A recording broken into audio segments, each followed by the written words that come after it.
Do you believe people can really change? Or do they just get better at hiding things? At Sunday dinner, while the roast was still steaming on the table and the clinking of glasses filled the silence that usually passed for conversation in my family, my mother leaned back in her chair with that rehearsed smile she always saved for company and for moments when she thought she was clever, and she said, almost too casually, "Your sister's the beautiful and successful one, not you." The words didn't land like a punch. They landed like a slow, cold hand pressed against the back of my neck, a reminder of something I had known for years, but had never been so plainly delivered in front of everyone. My father kept his eyes glued to his plate, carving into a piece of meat that didn't need that much attention, while Rachel, my perfect older sister, let the corners of her mouth lift just slightly, as though she hadn't asked for this crown but was more than willing to wear it. I smiled, or maybe it was just a tightening of the lips, and I reached for the plates as though my only role at that table had always been to clear the mess others left behind. I stacked the dishes one by one, careful not to let them rattle, and while I did, I listened to the air fill with the kind of laughter that isn't funny, but exists to cover discomfort. I didn't argue, didn't protest, didn't point out that I had been the one who took care of Mom's prescriptions last year when she forgot them, or that it was me who kept the lights on in their house during the winter my dad's hours got cut. I didn't say that I had built a life with no handouts, no applause, and no constant praise like Rachel enjoyed every time she blinked. Instead, I gathered the silverware, nodded politely when Rachel made a joke about her latest promotion, and walked out of the dining room with an even pace, as though leaving quietly had always been my plan.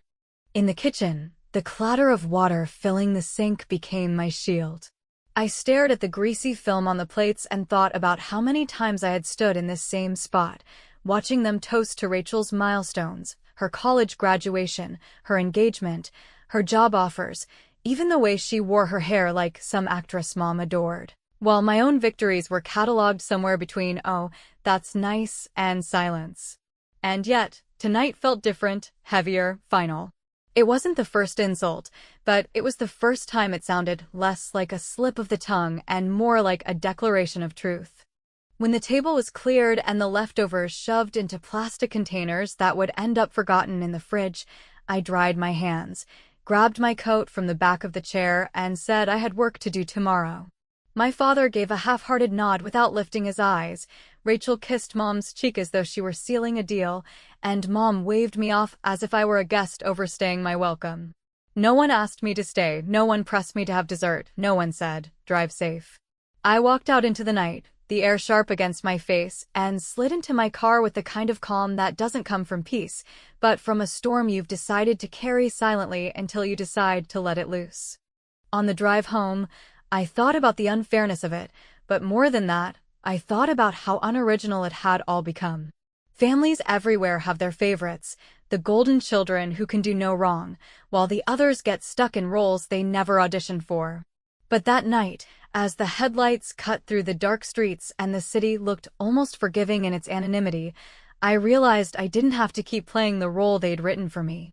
I could rewrite it, maybe even set the stage on fire if that's what it took. I didn't cry. I didn't even grip the steering wheel tighter.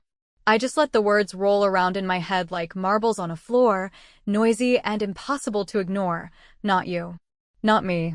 Not ever. That was the story my mother had decided to tell about me. But I wasn't sure I wanted to keep being part of that narrative. By the time I reached my apartment, I already knew that something had shifted. The quiet obedience, the polite nods, the endless role of the invisible daughter, they were finished. My mother thought her remark was just another brick in the wall she had been building between us for years, but she didn't notice that she had handed me the hammer to bring it down. I unlocked my door, turned on the light, and dropped my keys into the bowl by habit, but instead of kicking off my shoes, I sat down at the kitchen table with a blank notebook.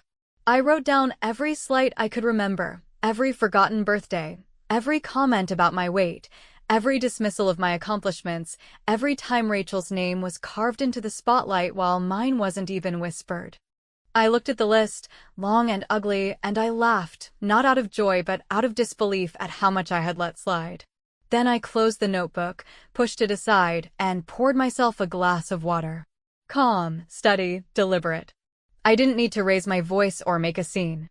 I had patience, and patience is its own kind of weapon when everyone else expects you to crumble. The next morning, Rachel's name flashed across my phone screen with a cheerful picture of her face beside it, and I let it ring. I wasn't ready to answer. Not yet. The echo of my mother's words was still too fresh, and I wanted to savor them the way someone might savor the bitterness of coffee before deciding what to add to it. But in that silence, while the phone buzzed on the counter, I could already hear the faint crack of something breaking in the carefully balanced house I had left behind. And though no one could see it, a small smile tugged at my lips as I set the phone face down and whispered to myself, "Not me, huh? We'll see about that." By the time the sun pulled itself over the roofs and turned the kitchen window into a sheet of pale gold, I had already done the thing I used to stop myself from doing for years, not because it was illegal or cruel, but because I believed that dignity meant staying quiet and letting the people who loved appearances build their little museum of delusions while I paid for the electricity and swept the floors at closing time, and, that morning, with a pot of coffee cooling beside a stack of photo sleeves, I decided that dignity could also look like truth pinned down with tape and labeled in handwriting that did not tremble. I pulled the old family album from the top shelf where I had hidden it after Dad forgot to pick it up from my apartment following some holiday years ago, the kind of forgetfulness that always seemed to favor my mother's narrative. And I laid it open on the table like a patient on an operating bed, ready for a procedure that would either save a life or expose why it could not be saved at all. Then I began to work in the way I work best, methodical and ruthless, not with rage but with a cool accountant's eye for detail. Here was a crooked Polaroid of Rachel in a sequined prom dress with a corsage so big it looked like it might hatch birds, and beneath it I slipped a note that read, in a tone light enough to pass for affectionate and sharp enough to cut skin, "Dress paid for by Emily after Mom's check bounced. See attached bank receipt," and I taped the receipt in place like a museum label so there would be no confusion later, not even the convenient kind. Here was a snapshot of Christmas morning with Rachel holding the big gift, while I sat in the background in pajamas 2 sizes too big, and under that I wrote, "Tree lights purchased by Emily during the outage when Dad's overtime was cut. See utility confirmation." And I tucked in the email printout because I have always kept records, partly out of habit, partly because no one believes the quiet one unless the quiet one has paper. I could hear my mother's voice in my head as I moved from page to page, that bright, brittle tone she used when telling stories about how Rachel carried the family on her back, and I answered her with evidence, not screaming, just the slow placement of facts, a paper trail of all the unglamorous things I had done that never earned a toast. From the boring pharmacy pickups to the deposit I slipped into their account the winter they almost lost the heat. It was not only money that I documented, because money is the easiest story to tell and the laziest to deny. So I added the text messages she had sent me on the night Rachel decided to fly to Miami instead of accompanying Mom to a specialist appointment, messages where she called me her reliable girl and asked if I could just handle it, sweetie. And alongside those sugar-coated requests I placed a photo of Mom in the waiting room, clutching her purse with that anxious little smile she thinks looks polite, and on the opposite page I wrote, "Beautiful and successful also means available, right?" with an arrow pointing to my calendar screenshot showing a meeting I had canceled so I could drive her across town. I was very careful with tone, because I did not want vengeance to look like venom, and if the captions occasionally curved toward sarcasm, I let them lean back into humor, the kind that makes people laugh and then wince because the punchline hits bone. When the album was finished, heavier now with taped slips and folded confirmations and the weight of an edited history, I wrapped it in the brown paper I kept for mailing returns, and I wrote on the front, in careful letters, "For the Family Museum. Curated by the Invisible Daughter," which made me laugh into my coffee even as something old and sore in my chest throbbed like a bruise that had finally been acknowledged. And then I drove it to their house before noon, because timing matters and I wanted it to land while the kitchen still smelled like last night's roast and the dining room chairs were still pushed back at the angles they had been left in, as if the conversation were waiting to resume. I did not ring the bell, because I did not owe anyone my face, and I slid the package through the mail slot with a small push that felt like delivering a verdict. Then I stood on the sidewalk for one long breath and pictured my mother at the table with a pen, ready to annotate her own past. And for once I felt like I had given her a task that matched her talent for rewriting. The first call came a few hours later while I was sorting laundry, which felt appropriately domestic for a revolution that involved tape and captions, and when I saw "Home" lighting up my screen, I let it hum against the dryer lid until it went quiet. Because I wanted the story to bloom in that house without my voice stepping in to explain or soften or rescue, and in the silence that followed I could almost hear pages turning, could almost see the way Dad would shift in his chair when he recognized his own signature on a thank you card to me tucked behind a photo where he had been directed to stand closer to Rachel for the camera. The second call came from Rachel, whose ringtone I changed years ago to a peppy tune that now sounded like a commercial for a product I would never buy, and I did not answer that one either, because this was not a debate, it was a gallery opening. And the guests needed time to walk through the exhibits and confront the plaques. My revenge, which looked deceptively like a family craft project, did not blow up anyone's life in a way that strangers would gossip about, but it knocked a few legs off the pedestal my mother had built, and that was enough to make the room tilt. And while I folded a mountain of towels with the serenity of a monk who had found a practical use for enlightenment, messages started to arrive. First one from a cousin who had always been kind, then another from an aunt who specialized in polite distance, each asking variations of "Are you okay?" in a tone that suggested they had finally noticed I existed, and I felt a wash of something like relief mixed with something like anger that it took a scrapbook to achieve what years of living had not. I poured a glass of water, sat on the edge of the couch, and listened to the quiet, the peaceful kind that follows a storm you chose rather than a storm you endured, and then my phone lit again with Rachel's name and a voicemail indicator, which I ignored in favor of opening my laptop, because there is a difference between the truth you tape to paper and the truth you schedule. I created a new email draft, added the addresses I knew by heart, and in the subject line I wrote a sentence that would read like a shrug until it did not, something breezy and forgettable. And I attached one file that was not a photo and not a receipt and not a message, but something tighter and colder that had taken me years to prepare without knowing I was preparing it.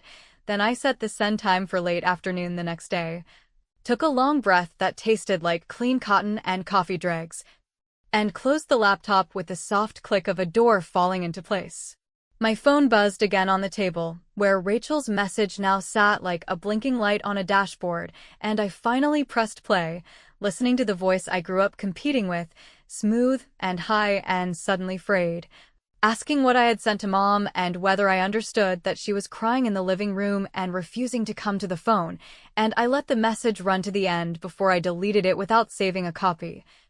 Then looked at the calendar reminder I had set months ago for a completely different reason and smiled in a way that was not cruel yet not soft either, because sometimes the cleanest revenge is the kind no one can name until it is already on the way. When Rachel's second voicemail came in, sounding less like a confident professional and more like a panicked child whose toys had been snatched away, I didn't answer, because I had already decided that the next stage of my plan required silence, not confrontation. And silence has always been the one thing my family could never interpret correctly, since they assumed quiet meant weakness, when in fact it often meant calculation.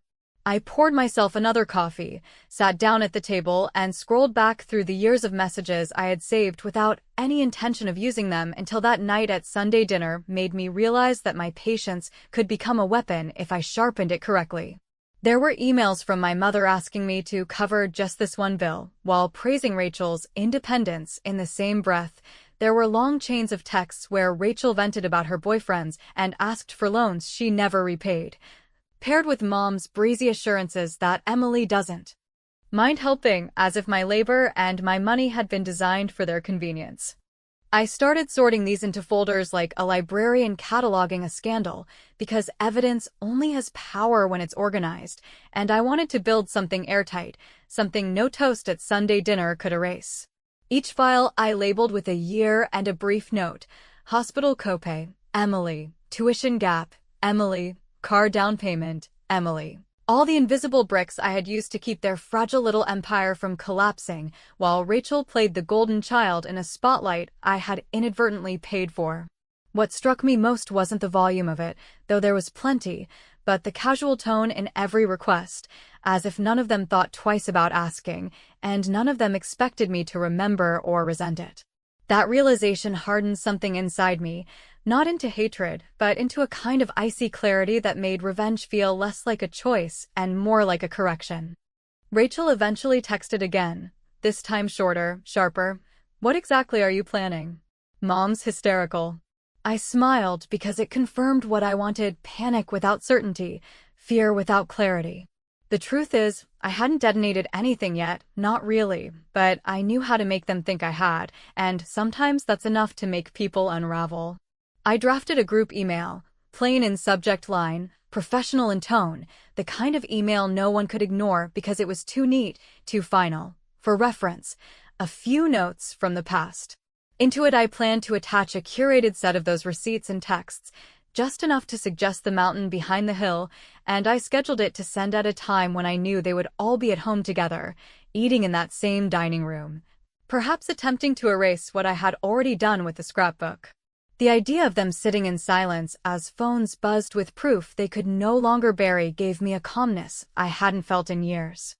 That night, I lay in bed and thought about fairness, a word that sounds childish when spoken out loud but becomes heavy when you realize how little of it you've received in the one place it should have been guaranteed. I didn't want Rachel's job, her glossy photos, or the applause my mother gave her for breathing. I wanted acknowledgement, just once, that my sacrifices weren't invisible, that I hadn't been the spare tire rolled out when the shiny wheels went flat. Instead, my mother had chosen to make her declaration in public. Rachel was beautiful and successful, and I was, by implication, nothing. If that was the story she insisted on telling, then my role was to show the footnotes she had left out, the hidden costs of crowning one daughter while discarding the other. The following morning, Rachel called again, her tone strained but softer, trying to pull me back into the familiar rhythm where she played the exasperated older sister smoothing over drama. She told me Mom was barely speaking, Dad was avoiding the living room, and that the scrapbook had turned into something like a cursed object in the house. I didn't reply, because words would have given her ground to stand on, and I wanted her standing in air. Instead, I went for a walk, long enough to let the autumn wind clear my head, and I realized that what frightened them most wasn't what I had already done, but what they suspected I could do next. Because for the first time they seemed to realize that I had kept receipts in every sense of the word, and they had no idea how many or how damning. When I returned home, the scheduled email was still waiting in my drafts folder, the digital equivalent of a bomb with the safety pin still in place, and I hovered over it for a long time, considering whether to let it go off or to keep it as leverage. The power wasn't in the sending, I realized, but in the knowledge that it could be sent at any time. That was when the next message from Rachel appeared on my screen, almost pleading, "Whatever this is, please stop. You've made your point."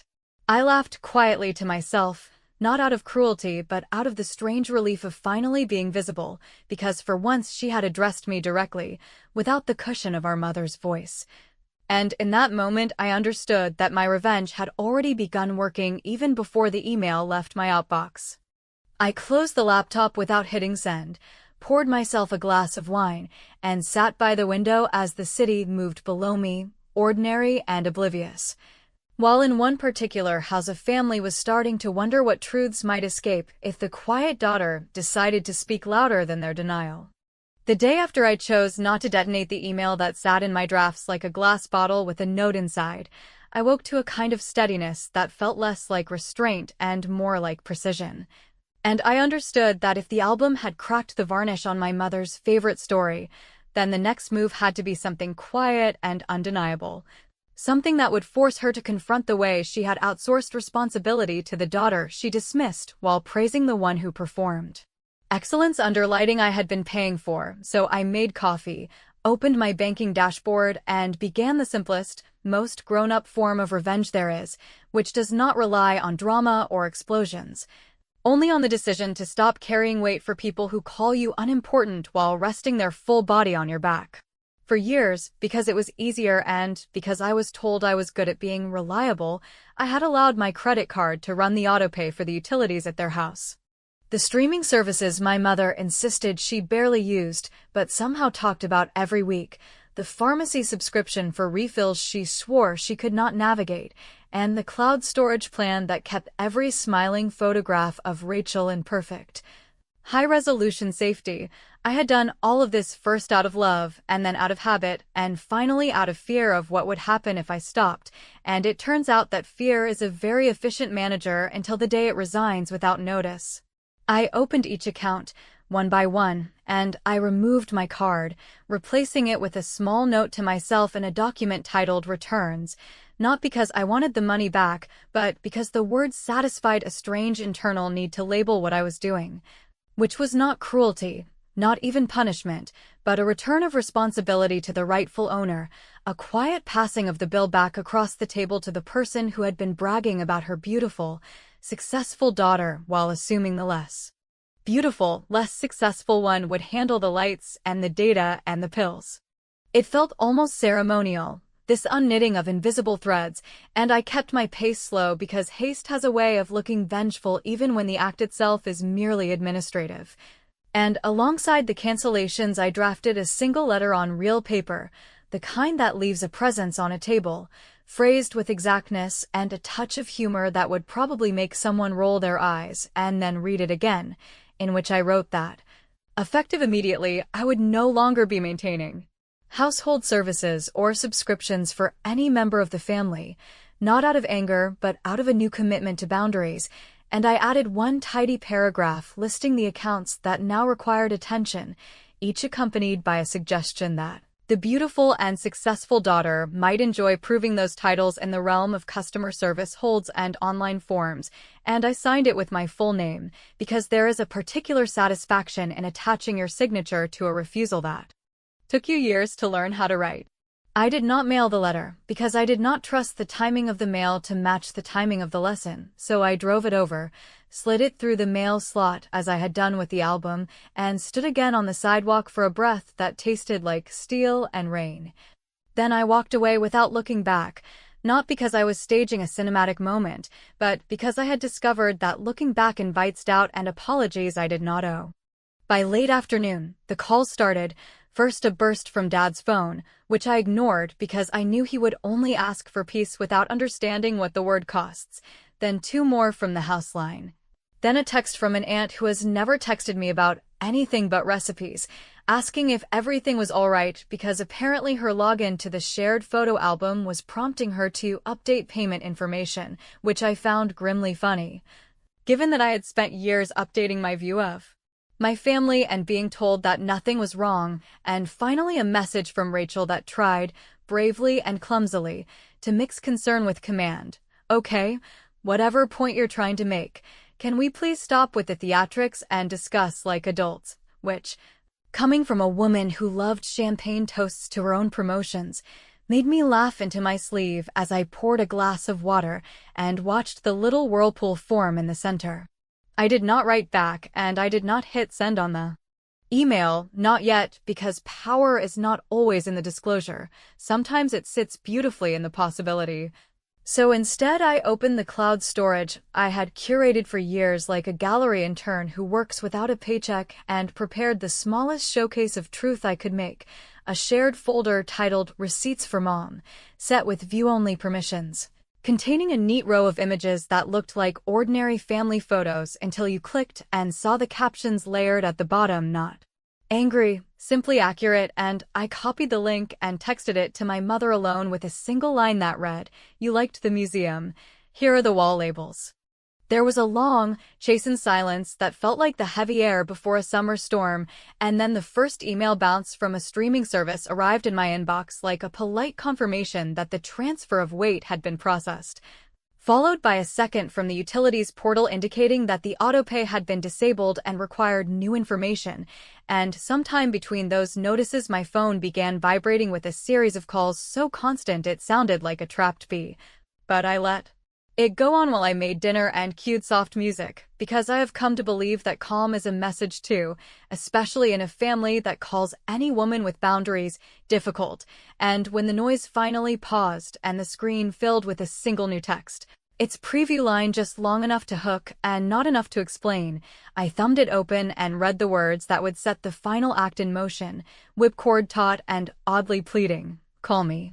Mom won't stop crying. What did you do? When Rachel's final message came through, stripped of her usual superiority and softened into something that resembled pleading, I sat in the half-light of my apartment with the phone glowing on the table.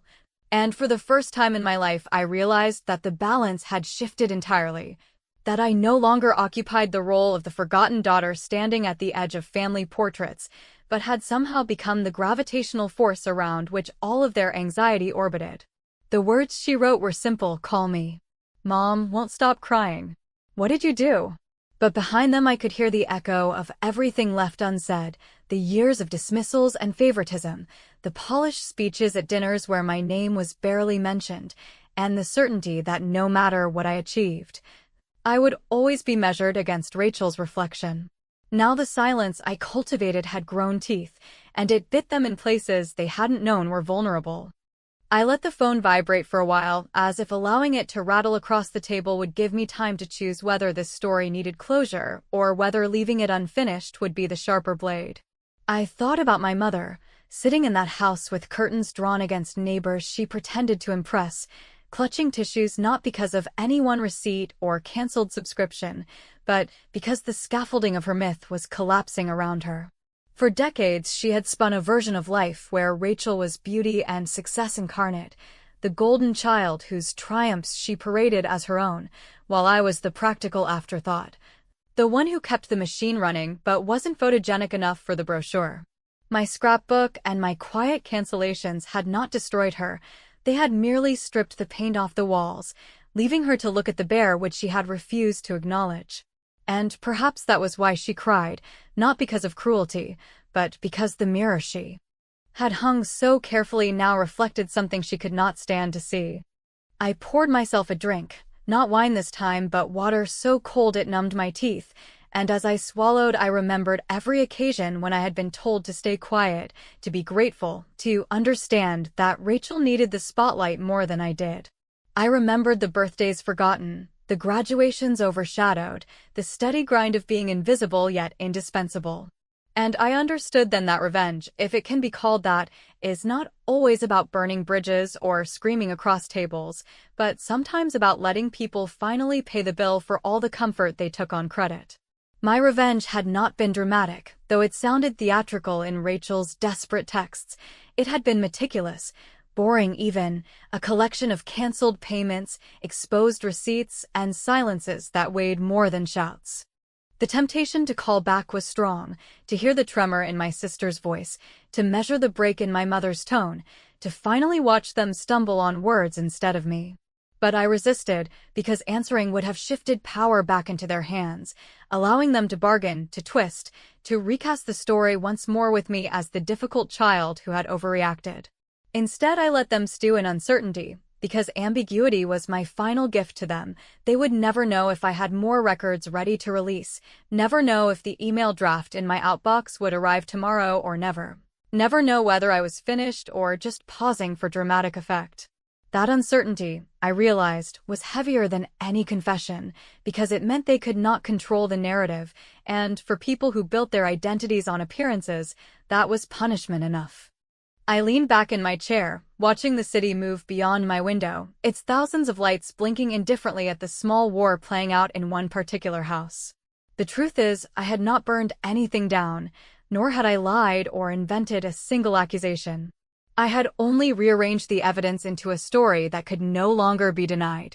If my mother cried, she was not mourning the loss of her golden daughter's reputation. Rachel was still beautiful, still professionally decorated, but she was mourning the collapse of her own authority as storyteller. And Rachel, despite her begging tone, was less worried about me than about the discomfort of being pulled down from the pedestal where she had balanced so comfortably. So when the phone lit up again and Rachel's name appeared, I didn't reach for it. I let it glow, let it fade, and let the silence reclaim its power. Perhaps tomorrow I would answer, or perhaps I never would. Perhaps I would send that email and let the truth scatter like glass across the family tree, or perhaps I would delete it and keep the threat locked in my drawer.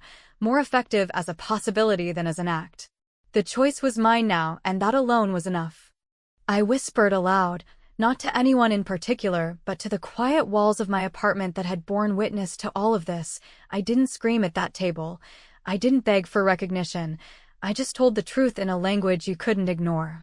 Then I set the phone face down again and let the night settle around me, not with triumph, not with despair, but with a calm certainty that I had finally rewritten my role. For once, the silence belonged to me, and it was louder than anything my mother could ever say.